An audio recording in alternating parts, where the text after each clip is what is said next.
un réel plaisir pour nous d'être parmi vous ce matin à cet atelier de plaidoyer, de formation. Et que dirais-je, qu'est-ce que je vais ajouter sur une thématique spécifique, la communication sur les risques et l'engagement communautaire. Il me plaît de partager un peu avec vous la genèse de cette activité. Cette activité est issue de votre participation à la riposte contre la COVID-19. En cette riposte pendant laquelle vous aviez joué un rôle actif. Et ce rôle a montré aussi des insuffisances. Et à la revue Intra-Action, ces insuffisances ont été abordées. Mais il y a un travail de recherche qui a été fait aussi sur les causes et refus en ce qui concerne spécifiquement la vaccination contre la COVID-19 dans notre pays, où ce besoin de vous former, de renforcer votre capacité en tant qu'autorité politico-administrative a été mentionné. Et nous avions commencé par former déjà vos cadres qui ont eu la chance en 2022 de bénéficier d'une formation de formateurs. Il s'est agi des directions départementales, les cadres des différentes directions départementales. Et c'est au cours de cette formation que ces personnes ont souhaité que les responsables à des niveaux donnés puissent aussi bénéficier de la dite formation. Donc c'est une grande joie pour nous d'accompagner tout ce processus-là. C'est pourquoi c'est d'abord un mot de remerciement pour votre participation, votre présence, votre participation active. Un mot de remerciement à l'endroit de l'OMS qui nous accompagne, qui accompagne le projet de préparation et de réponse à la COVID en nous offrant cette assistance technique. Un mot de remerciement à l'endroit du SGM qui de très près suit cette activité, qu'il vous souvienne que lorsqu'on voulait former ce vivier des cadres du niveau décentralisé et déconcentré, la secrétaire générale adjointe était à nos côtés pour nous accompagner. Merci à tous ceux qui ont travaillé à la préparation de cette rencontre. C'est pour moi un honneur et un réel plaisir de prendre la parole ce jour pour m'adresser à vous à l'occasion de cette cérémonie sobre d'ouverture de la session de plaidoyer sur la communication en matière de risque et d'engagement communautaire. Avant toute chose, permettez-moi de féliciter le ministère de la Santé pour avoir pris l'initiative de renforcer les capacités des acteurs nationaux sur une thématique aussi importante pour la riposte aux situations d'urgence sanitaire. Et le projet REDICE, qui bénéficie du soutien financier de la Banque mondiale. En effet, le pays est régulièrement confronté aux épidémies multiples, parfois simultanées, impactant aussi bien son système de santé que les communautés, avec des répercussions socio-économiques, à l'instar de nombreux pays africains, et Covid nous l'a démontré.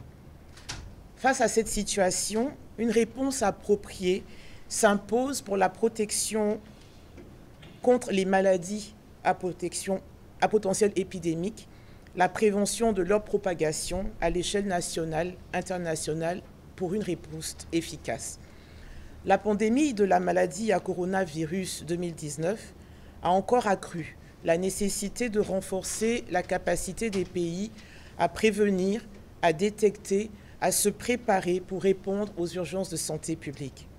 Monsieur le secrétaire général du ministère de la Santé, mesdames et messieurs, lorsque survient une urgence de santé publique, les communautés ont besoin de savoir à quels risques elles sont confrontées et ce qu'elles peuvent faire pour préserver leur état de santé et leur vie. Des informations précieuses, précises, diffusées tôt, à fréquence régulière, par des canaux auxquels les populations sont habituées et auxquels elles se fient, qu'elles utilisent et dans des langues qu'elles comprennent, permettent aux personnes concernées de se protéger, de protéger leur famille et leur communauté des risques sanitaires.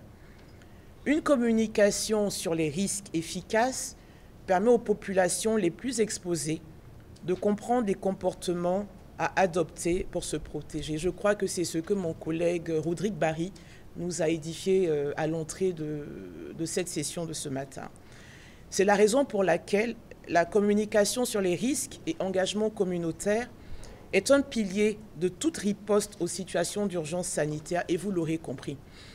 Il s'agit d'un échange d'informations sur les risques sanitaires, des conseils et d'opinions en temps réel entre des experts, les responsables communautaires, les décideurs politiques et les populations en situation de risque. Ces moments d'interaction surviennent souvent dans un contexte de rumeurs, amplifiés par les plateformes d'information et de communication, notamment les réseaux sociaux, mais aussi de croyances et de pratiques culturelles qui mettent à rude épreuve l'exercice de communication elle-même. Monsieur le secrétaire général du ministère, mesdames et messieurs, vous comprendrez donc avec moi que la CREC est indispensable pour les dispositifs de riposte contre les urgences sanitaires. De ce fait, elle nécessite des prérequis pour assurer son efficacité, et c'est pourquoi j'apprécie à sa juste valeur cette session de plaidoyer qui démarre ce matin à l'endroit des autorités politico-administratives. Je veux citer mes collègues des préfets. Je dis mes collègues parce qu'ils sont professionnels de la santé, vous l'avez vu. Sur la CREC, et qui vient après celle des formateurs nationaux et qui fera suite à des formations des acteurs départementaux. Mesdames et messieurs, avant de finir mon propos, je voudrais réitérer ici mes sincères félicitations et mes remerciements au ministre de la Santé, à travers monsieur le secrétaire général, vous lui traduirez pour moi, pour la présente initiative de ce renforcement de capacité des acteurs nationaux sur la CREC. Remercier également les experts de l'OMS venus de notre hub régional de Dakar, puis souhaiter plein succès aux travaux que nous avons démarrés ce matin. Et à vous tous, je voudrais exprimer ma profonde gratitude pour avoir répondu aussi nombreux à l'invitation de monsieur le ministre de la Santé pour prendre part à cette séance de plaidoyer de haut niveau sur la communication des risques et l'engagement communautaire. Comme vous le savez, messieurs, dames, notre pays, à l'instar de nombreux pays africains, fait face à des situations d'urgence sanitaire comme les épidémies, les inondations, les intoxications, les accidents meurtriers et autres catastrophes naturelles qui constituent des menaces sanitaires importantes pour la population. Le Bénin est un État partie, un État signataire du règlement sanitaire international 2005. Et à ce titre, il a l'obligation de mettre en place le dispositif nécessaire pour prévenir la propagation des maladies ou prévenir également la survenue des urgences de santé publique, mais aussi pour mettre en place un dispositif afin de réagir par une action de santé publique proportionnée quand surviennent ces urgences de santé publique. Et au nombre des actions phares pour atteindre cet objectif se trouve évidemment la communication sur les risques et l'engagement communautaire. En effet, chaque urgence de santé publique pose de nouveaux défis. Une communication inadaptée sur les incertitudes et les risques pour répondre aux préoccupations du public peut entraîner des conséquences diverses, notamment une perte de confiance et de réputation, des répercussions économiques et sociales et au pire des cas de perte de vies humaines.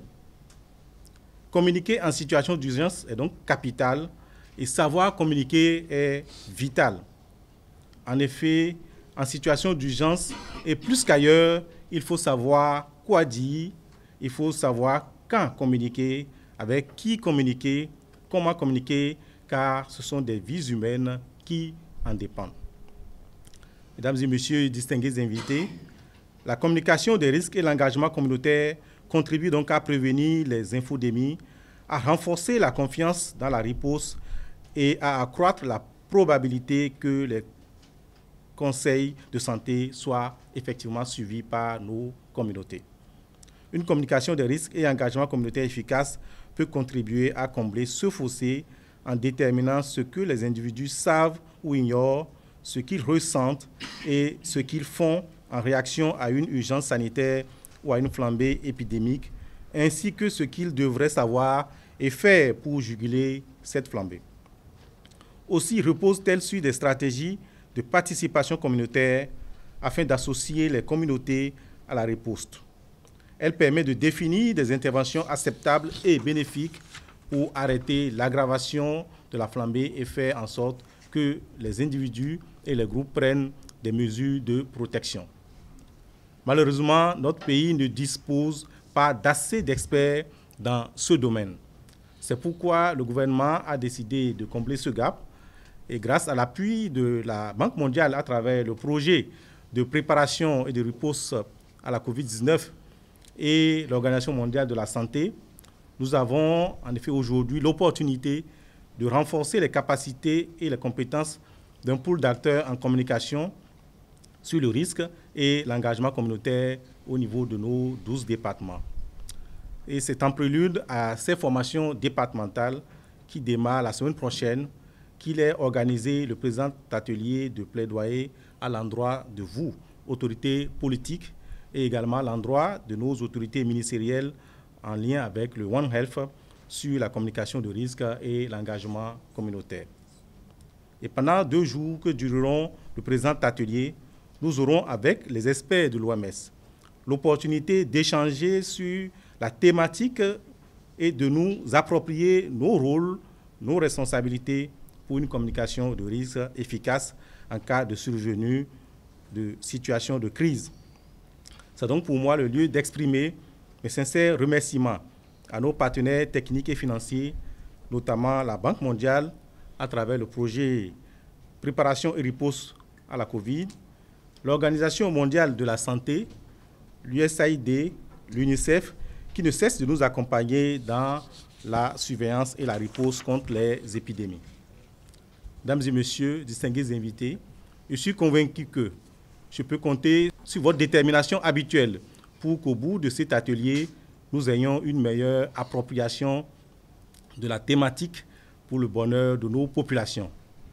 Donc c'est sur ces mots d'espoir que je déclare ouvert ce jour, mardi 7 mars 2023, l'atelier de plaidoyer de haut niveau sur la communication des risques et l'engagement communautaire CREC. Plein succès à nos travaux. Vive la communication au service du développement. Vive le Bénin. Je vous remercie. J'ai participé à un atelier très intéressant et très riche parce que j'ai beaucoup appris, certainement aussi avec mes pairs.